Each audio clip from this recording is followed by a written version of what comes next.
The suit still fit. That was the first thing I thought when I put it on that Saturday morning. Navy blue, single-breasted, the one my wife Margaret picked out for me at Dillard's back in 2009. She said I looked like someone worth knowing. I wore it to her funeral 3 years later and I hadn't touched it since.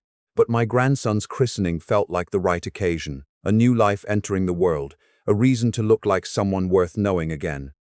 I drove 40 minutes to St. Anthony's, the Catholic church my daughter had chosen, which surprised me since she hadn't set foot in a church since her confirmation. But her husband's family was Catholic, and apparently that mattered now. A lot of things mattered now that hadn't mattered before she married him. His name was Preston. I want to be fair when I describe him because I know how this kind of story can go. The bitter old father-in-law painting the son-in-law as a villain. So let me just say this. Preston was the kind of man who talked about square footage at dinner, who corrected servers about wine temperatures, who once told me at Thanksgiving that I had done well for a guy without a degree. He meant it as a compliment. That was the part that stayed with me. My daughter's name is Lee. She was 29 that year, and she had become someone I didn't entirely recognize. Not in a bad way at first, just in the way children do. She had opinions about interior designers. She called certain restaurants approachable. She laughed at Preston's jokes a half second after everyone else, like she was checking to make sure it was okay. Small things. I told myself every father goes through this. You raise them and then you lose them a little to the life they build. That's how it's supposed to work. What I didn't expect was to lose my seat at the christening. I had paid for it. Not my seat specifically. I mean, I had funded nearly the entire event, $14,000. The reception at the Riverside Club, the catering, the flowers, the custom christening gown that cost more than my first car payment. Lee had called me in September and said Preston's parents weren't in a position to contribute and could I help? I said yes. I always said yes. That was the pattern we had built, she and I, since her mother died. I was the one who showed up. I was the one who wrote the check. I was the one who drove 40 minutes in a navy blue suit that still fit. The church was already filling up when I arrived. I recognized some of Preston's relatives near the front, his mother, his aunt, a cluster of cousins I'd met once at the wedding. I nodded. They nodded back in the vague way people do when they're not quite sure who you are. I was looking for Lee when she found me first. She was near the side entrance, holding the baby, my grandson, 8 weeks old, wearing the gown I had paid for, which was ivory and elaborate, and probably cost more than it should. She looked beautiful. She looked nervous. Those two things together should have told me something. Dad. She said my name like it was the beginning of a difficult sentence. Hey, sweetheart. I reached for the baby and she let me take him, just for a moment, and I held him and he looked up at me with that unfocused gaze newborns have, like they're still deciding whether the world is worth the trouble. Then Lee touched my arm. Can we talk for a second? We stepped to the side. Preston appeared from somewhere. He had a talent for that, appearing at moments that required a united front, and he stood slightly behind her, arms crossed, which I remember thinking was a strange posture for a christening. Lee said, "We've done the seating kind of structured family only in the first 2 sections, close friends in the middle, and then..." She paused. "We've put some of the other guests toward the back." I waited. Dad, there are a lot of people here who Preston's family wanted to include, and it got complicated, and I think it would be better if you sat. We saved you a spot near the back. You'll still be able to see everything." I looked at her, then at Preston. He was studying the floor, which told me he had written at least part of this speech. "The back," I said. It's just the seating arrangement, Dad. It's not a judgment. The back of the church. It's really not a big lay." I said her name quietly, because there were people around us and I had spent 63 years learning that the moments that matter most are the ones where you stay quiet. "I drove here in your mother's suit to see my grandson baptized. You're telling me to sit in the back." She looked down at the baby who had started to fuss. "I didn't know how to tell you earlier. I'm sorry." I nodded. I handed my grandson back to his mother.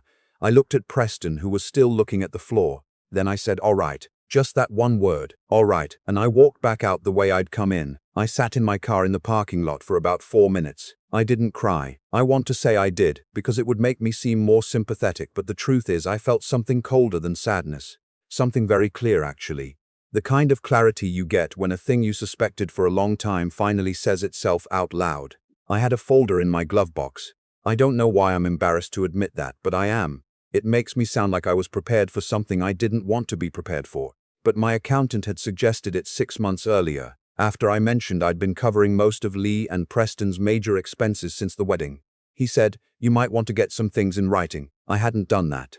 But I had started keeping it. I took out my phone and called my attorney, Gary. We'd worked together for 11 years and he answered on the third ring even though it was a Saturday, which is the kind of thing that matters when you need it. I told him where I was and what had just happened. I was calm about it. He was quiet for a moment and then he said, "What do you want to do?" I told him. And then I told him the rest of it. The $14,000 for the christening, the $8,000 I'd put toward their kitchen renovation last spring, the monthly transfers I'd been making to help with the mortgage on the house in Lakeview Heights, the car payment I'd been covering since Preston's consulting business had a difficult quarter that lasted 14 months. Gary listened without interrupting. When I finished, he said, "I'll have some paperwork drafted by Monday." "Don't rush," I said, "but don't wait either." Then I drove home.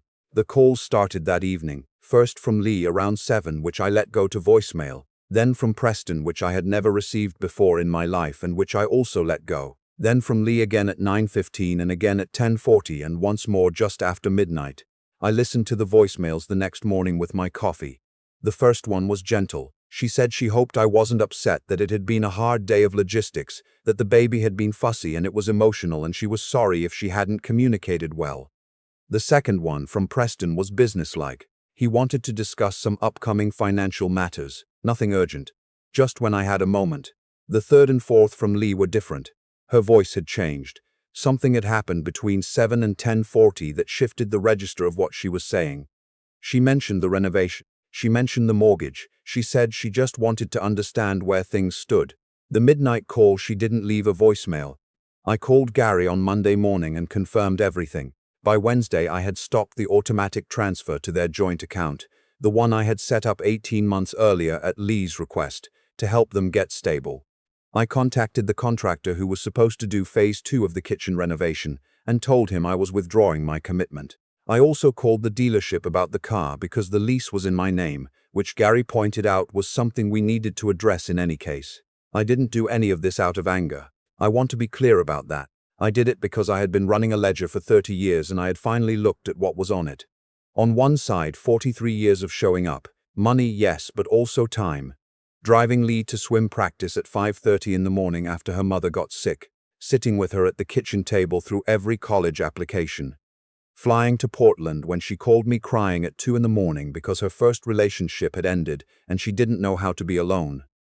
On the other side of the ledger, that Saturday morning, the back of the church. A man my age learns to do the math. Lee came to the house that Thursday. I had expected this. She sat at the kitchen table, the same table, the one from the applications, and she looked like she hadn't slept, which I believed because I hadn't slept much either. She said, "I need to understand what's happening." I poured us both coffee and sat down. "What part don't you understand? You stopped the transfer." "I did. Dad, we have a mortgage payment on the 15th. I know, the contractor. I know that too." She put her hands around her mug. Her voice was careful in the way it gets when she's trying not to cry. "Is this because of the seating?" I looked at her for a long moment. She was 29 years old and she looked like her mother, and she had handed me my grandson for 30 seconds before telling me to sit in the back. "Lay," I said, "do you know what I paid for that christening?" She didn't answer. $14,000, the venue, the catering, the gown. "I wired it to your joint account in 2 installments in September and October. Do you remember that?" "Dad, I'm not asking you to feel bad about it. I'm asking if you remember it." She was quiet, and before that I said the renovation, and before that the car, and before that the help with the down payment, which Preston said was a loan, but which we both know was never going to come back to me, and I made my peace with that. I wrapped my hands around my own mug. "I didn't do any of those things to hold them over you. I did them because you're my daughter and I love you and I wanted your life to be easier than mine was. But I drove 40 minutes in your mother's suit to see my grandson baptized, and you put me in the back of the church." She started crying then, quietly, the way she always cried, like she was trying to take up as little emotional space as possible. I handed her a napkin and waited. Preston thought, his family has a lot of people and there was a whole seating structure, and he thought it would be less complicated if I sat in the back. "He didn't think you'd mind as much as you did. He was wrong." She wiped her eyes. "I should have told him no. I know that. I should have told him the whole thing was wrong. Why didn't you?" She was quiet for a long time. Outside, the neighbor's dog was barking at something. The refrigerator hummed. I waited. "I don't know," she finally said. I think I've been trying to make both of you comfortable for so long that I stopped noticing when I was making you uncomfortable. That was the most honest thing she had said to me in about 2 years. I recognized it as such. I appreciate that, I said. I do. But an apology after the fact isn't the same as not letting it happen, I know. And I can't keep contributing to a situation where I'm an afterthought. She looked up. So what does that mean? You're just done? You're cutting us off? I'm not cutting you off. I'm your father. But I'm not the family bank account, Lee. I never was. And somewhere along the way I think we both forgot that. She sat with that for a while, then she said, what would it take? I had thought about this. Not for long, because I'm not a man who rehearses conversations, but I had thought about it. A real conversation, I said. Not about money, about what kind of family we're going to be. You, me, Preston, all three of us at a table, and some honesty about what these past 2 years have actually looked like. She nodded slowly. And I want to be at the next thing, I said. Whatever it is.